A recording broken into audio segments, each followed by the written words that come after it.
Yo, what's up guys, it's just Ace and welcome back to another tutorial. So I know I already did one for this week, but I just decided to make another Ali thumbnail tutorial because I've updated my technique and I found another font that he uses and I just thought I could make them look more like his and make them look better. So alright, here we go. I'm gonna show you guys how to do it because I have a better technique and it will hopefully work out better. So for an example right here, I have this one. You can see he's got sort of the stripes in the back, he's got the text here, the logo, and he's got the gun, right? So first off, what we're going to do is do the background. So we have that color here, so we're going to select it exactly. Alright, so then basically once you selected one of the stripe colors here, it doesn't really matter which one, you want to go back over here, and then you either want to press Command Delete or Alt Delete. I'm going to do Alt Delete in my case because that's the color I have there. And then right here I have this star overlay. So if I come here to my templates and overlays, I have this star, and I will put the link for that in the description, and then I just click check here. You also want to rasterize every image you put into Photoshop because it takes down the size and just helps things keep more compact, and that's just what I do every time, and it's become habit, and it's a good habit to get into. So the next thing you want to do is you probably want to switch colors here and come back and select the next color, which is probably going to be here. Then we'll come back over here, go to color overlay, and then we'll put this in. So we'll just select that. There you go. And it basically looks the same. Now what you want to do is you want to find an AE4 gun, or any gun for that matter, off of the internet, and you just want to size it accordingly here. It doesn't have to be exact, but I'm just gonna probably make it about that big, and I think he tilts it a bit, so we'll just tilt it that way. There we go. I know it's not the exact gun, but it'll do for now. Alright. So we're going to drag that and make it fit. And also every thumbnail size is 1280 by 720 if you didn't know that. I mean, most people probably do know that, but just in case you didn't know. If you're not like a Photoshop person, this is like the first tutorial you've ever watched. So we're just gonna click check there.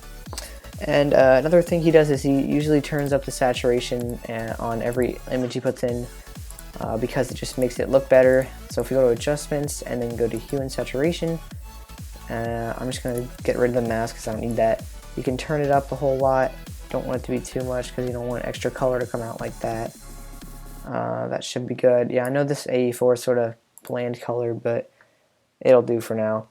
So there we go, we got that, and you probably just want to put the hue and saturation clipping mask on that layer only, so it doesn't affect layers below it or anything like that. And you probably want to combine the star with the bottom layer so it's just all one thing. There you go, you can undo it and stuff. Alright, so next thing you want to do is you probably want to do the brush thing that he did.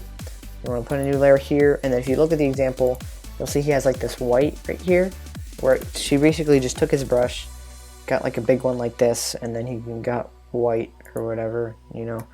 Then you just basically clicked once right there. So there you go, you can already see that it looks fairly the same. And then it seems like he has some sort of clouds overlay, which I'm not going to do, but if you just probably want to look up cloud PNG, and then you want to put it on blending mode on overlay, and it'll do that. So then the next step is you probably want to put in your logo, your Call of Duty logo here. So I would just get that and click check the moment it gets in because that's just the best way to do it, because then you can make changes and you won't have to save it and put it back in and everything. And if you want, you can combine the hue and saturation with the AE4, which is what I'm going to do because it just keeps things simple, and we want to see how big we want this to be. So I'm just going to size it down. Whoops, that's the wrong layer. Always got to make sure you're on the right layer. Make that smaller. That should be good. Now he has it go behind the AE4, so we're going to do that too. Let's see, where is it? It's about here. This should be good. So what I'm also going to do is press Alt and click on this layer. And then you just probably want to get rid of some of the extra stuff on here that's on this layer, and you just want to, I'm going to get rid of that R thing, whatever that is. So another thing you want to do is take your rectangular marquee tool and size it accordingly so that we can make this into its own layer and make this different than the other one. Then right click and do layer via cut. There you go. Now you have just the Advanced Warfare one and just the Call of Duty one. So now that we have this, we can review everything else again and take a look at what he did again. He sort of just did the white to gray, so I'll show you how to do that here. If you open up the Call of Duty one and go to gradient overlay and reset it, then I have this one down here, which is very simple. It just goes from white to a dark gray. There's RGB if you need it, or the hex code. Alright, and then I think he has a drop shadow. Yeah, he has a drop shadow on both of those. So we're just going to want to select both of these and press Command or Alt-G to make it into a group. And then we're going to put the drop shadow on. Oh, that looks pretty neat. Yeah, but I'm not going to do that though. So I'm just going to reset it here. Probably going to want to turn this up a bit. And then another thing I've been doing is turning it on multiply and then putting this to 75% because it just looked good. And then just make that a reasonable size. Alright. And then for the advanced warfare area here, where it says advanced warfare, I think what he does is he puts another hue and saturation on. Make sure you press the clipping mask button, and I'm gonna get rid of that. And yeah, he just turns that up a bit, makes it look better. I definitely think it makes it look better. So there you go, now you got the Call of Duty logo part figured out. And now you want to put in the text. So the new font that I found that he has is called, here, let me just type it in here. It is these EE fonts, EE Bellflower and EE Riot.